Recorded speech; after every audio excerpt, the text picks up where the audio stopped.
Mahkamah Konstitusi menjadi korban dari permainan dinasti politik ini. Sehingga kita tarik dia sebagai turut tergugat supaya dia bisa berbicara juga di peradilan nanti. Terdaftar kami boleh pengadilan tata usaha negara dari tim Demokrasi Indonesia dan Rekat Nusantara.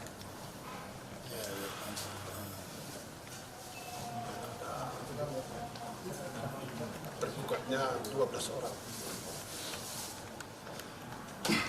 Jadi itulah yang kita khawatirkan, ya, advokat Indonesia mengkhawatirkan jangan sampai nepotisme dan dinasti politik yang saat ini sedang menguat lintas lembaga tinggi negara bisa merusak demokrasi dan sistem kedaulatan rakyat kita yang dijamin dalam UUD 45. Jadi nepotisme dan politik dinasti ini adalah racun dalam demokrasi.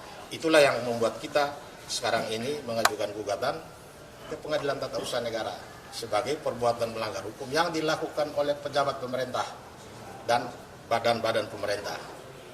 Badan-badan pemerintah yang menjadi tergugat di sini KPU dan Mahkamah Konstitusi sebagai turut tergugat. Mengapa Mahkamah Konstitusi menjadi turut tergugat? Karena Mahkamah Konstitusi menjadi korban dari permainan dinasti politik ini. Sehingga kita tarik dia sebagai turut tergugat supaya dia bisa berbicara juga di peradilan nanti. 12 pihak itu siapa aja?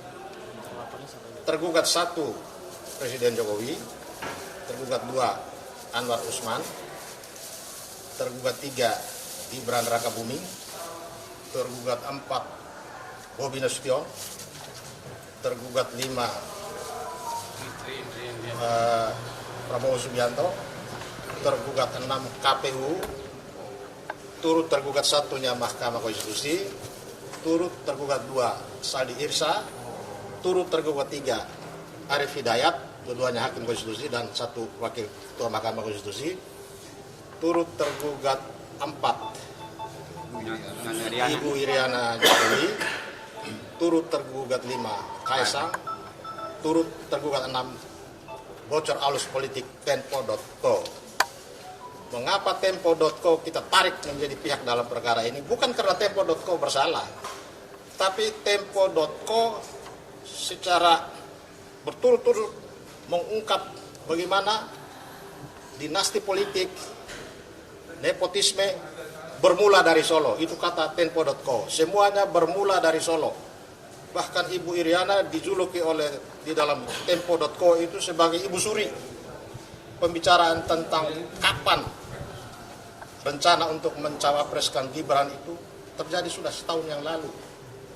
Jadi bukan ujuk-ujuk akibat putusan MK ini lalu dia digagas untuk maju jadi calon wakil presiden, tapi sudah direncanakan secara matang sejak setahun yang lalu.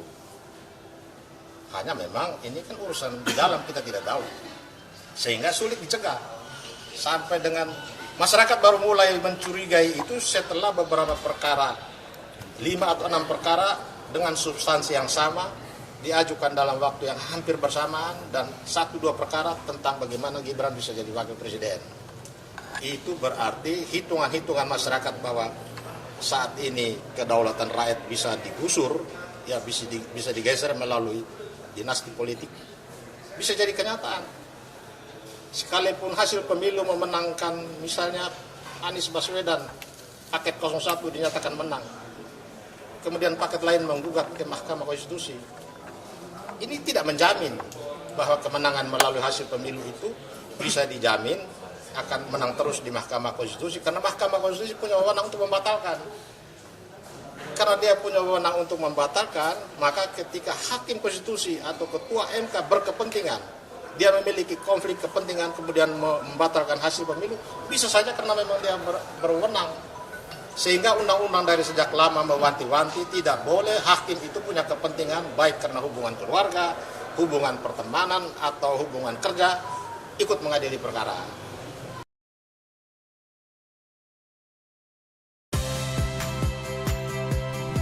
Saya Audrey Chandra, saksikan program-program Kompas TV melalui siaran digital, pay TV, dan media streaming lainnya. Kompas TV, independen, terpercaya.